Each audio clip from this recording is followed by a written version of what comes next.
In the final months of World War II, as Europe burned beneath endless waves of bombs and artillery fire, thousands of soldiers and civilians reported seeing something they could not explain.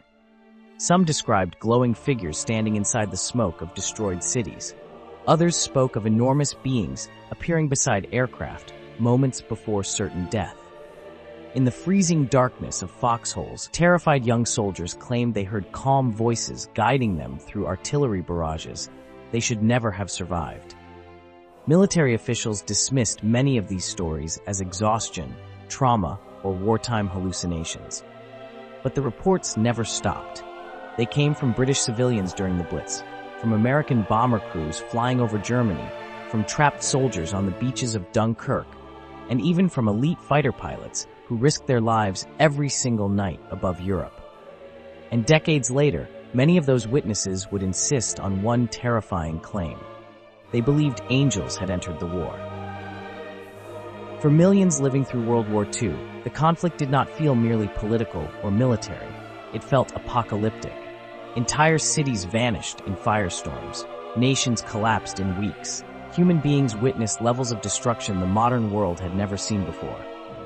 Under those conditions, faith became more than religion. It became survival. Churches across Britain filled with desperate families praying for miracles. Soldiers carried tiny Bibles into battlefields soaked in blood and mud. And in moments when death seemed absolutely certain, strange stories began spreading through military camps and bomb shelters alike. Stories of invisible protection, stories of glowing guardians, stories of beings that appeared only for seconds before disappearing forever into smoke, darkness, or clouds. One of the earliest and most famous moments came during the evacuation of Dunkirk in 1940. More than 300,000 Allied soldiers were trapped against the sea by advancing German forces. Tanks closed in from every direction. The Luftwaffe dominated the skies above the beaches. British commanders privately believed the majority of those men would either die or become prisoners of war. Winston Churchill himself expected only a fraction of the army to escape alive. Across Britain, fear turned into national panic. Then King George VI made an extraordinary request. He called for a national day of prayer. On May 26, 1940, massive crowds filled churches across the United Kingdom. In London, thousands stood silently outside cathedrals waiting simply for the chance to pray. And then, something happened that many survivors would later describe as miraculous. German armored divisions suddenly halted their advance for reasons historians still debate today. Thick clouds and strange fog reportedly covered sections of the beaches, making aerial attacks far more difficult. Pilots struggled to identify targets through the haze. At the same time, the English Channel became unusually calm. Tiny civilian boats crossed waters that could easily have turned deadly under normal wartime conditions. Again and again, soldiers stranded on the beaches later described the same eerie sensation.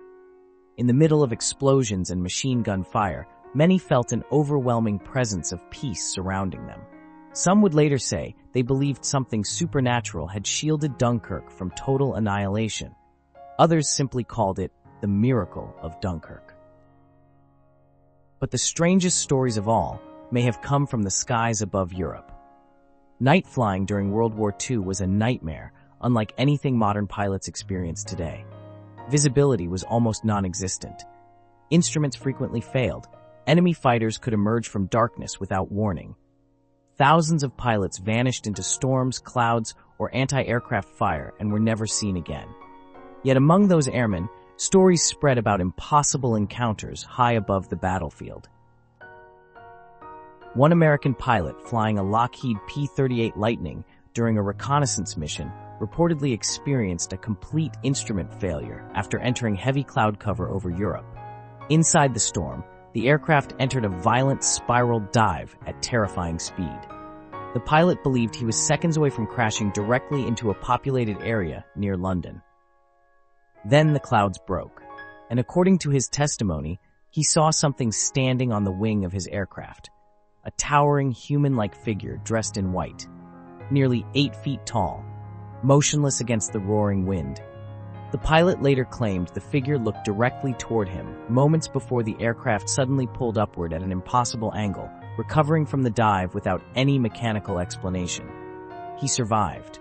The civilians below survived. And for the rest of his life, he insisted that an angel had saved him from certain death. Even stranger were the mysterious objects that Allied pilots nicknamed the Foo Fighters. They appeared mostly at night, glowing orange, red, or white spheres silently following bombers and fighter aircraft across the skies of Europe. Pilots reported that the lights moved intelligently, sometimes pacing aircraft formations for several minutes before vanishing instantly. Radar often failed to detect them. Pilots could not outrun them. Military intelligence feared the objects were secret Nazi weapons or advanced surveillance technology. But no explanation was ever confirmed. Some crews became deeply disturbed by the encounters. Others interpreted them very differently. Religious pilots began describing the lights as protective entities rather than hostile machines.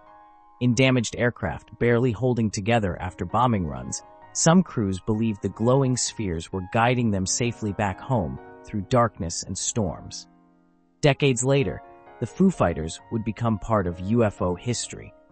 But during World War II, many terrified young men believed they were witnessing something far more spiritual. While pilots searched the skies for answers, civilians in Britain faced horror on the ground. During the Blitz, German bombers attacked British cities night after night. Entire neighborhoods disappeared beneath collapsing buildings and fire. Families spent endless hours inside underground shelters, listening to explosions shaking the earth above them. Sleep deprivation, fear, and grief became part of daily life. Yet inside that terror, reports of angelic visions spread rapidly through bombed communities. One of the most famous incidents occurred in South London during September 1944. According to local newspaper accounts, residents of Hornby Road claimed they witnessed a gigantic glowing figure in the sky during a German bombing attack. Witnesses described enormous wings stretching through smoke and darkness, while golden dust appeared to fall through the air near the impact zone of a recent explosion. A woman named Mrs. Halsey reportedly became convinced the figure had deliberately appeared above the neighborhood to protect survivors trapped beneath rubble. Soon, locals began calling the apparition the Angel of Peace. Whether psychological or supernatural, the story spread quickly through wartime London. And for civilians exhausted by years of death and destruction, the idea that heavenly beings might still watch over them brought desperately needed hope. Researchers studying wartime oral histories later discovered similar testimonies hidden throughout Britain. Civilians sheltering underground described hearing whispers during bombings when no one else was speaking. Others reported sudden sensations of warmth or calm moments before nearby explosions destroyed entire streets. Rescue workers occasionally spoke of people surviving impossible collapses after claiming they had been guided towards safety by unseen presences. Modern psychology offers possible explanations for many of these experiences. Extreme trauma, exhaustion, and fear can produce vivid sensory distortions. Yet what continues to fascinate historians is how remarkably similar many of the accounts were, even when witnesses had never met each other. But perhaps the most emotional stories came not from supernatural visions, but from real human beings who became angels in the eyes of soldiers. By late 1944, the Battle of the Bulge had turned sections of Belgium into frozen hell. American forces trapped near Bastogne suffered constant artillery bombardment, brutal winter temperatures, and catastrophic shortages of food and medical supplies. Inside an improvised field hospital, a young Belgian nurse named Renée Lemaire volunteered to care for wounded American soldiers despite the constant danger surrounding the town. Survivors later described her moving calmly through overcrowded hospital rooms filled with dying men, comforting soldiers through the chaos of explosions and screams. The troops began calling her the Angel of Bastogne. On Christmas Eve of 1944, the hospital itself was bombed. Renée Lemaire was killed while caring for the wounded. Yet many soldiers who survived Bastogne never forgot her. To them, she represented something larger than war itself. compassion in the middle of unimaginable brutality. At the same time, another group of men earned an angelic reputation in the skies over Europe. The Tuskegee Airmen, the first African-American military aviators in United States history, flew dangerous escort missions protecting American bombers deep inside enemy territory. Their aircraft carried bright red tails that became famous among bomber crews. Unlike some fighter pilots who abandoned formations to chase enemy kills, the Tuskegee Airmen developed a reputation for staying with damaged bombers no matter the danger. Crews began referring to them as the Red Tail Angels. For countless American airmen limping home inside crippled bombers surrounded by enemy fighters, the sight of those red-tailed escorts often meant survival. In a war filled with death from above, they became symbols of protection descending from the clouds themselves. Today, historians continue debating these wartime stories. Skeptics point towards psychological trauma, religious desperation, and the overwhelming stress of combat. And many accounts can indeed be explained through fear, exhaustion, or the human need for hope during catastrophe. But for the people who lived through World War II, those explanations often felt incomplete. Too many moments seemed impossible. Too many survivors believed they had witnessed something beyond ordinary reality. And maybe that is why these stories still endure decades later. Because in the darkest moments of human history, when entire civilizations stood on the edge of destruction, countless ordinary people looked into smoke-filled skies and believed they were not alone. Some saw miracles, some saw hallucinations, and some believed they saw angels walking through the war itself.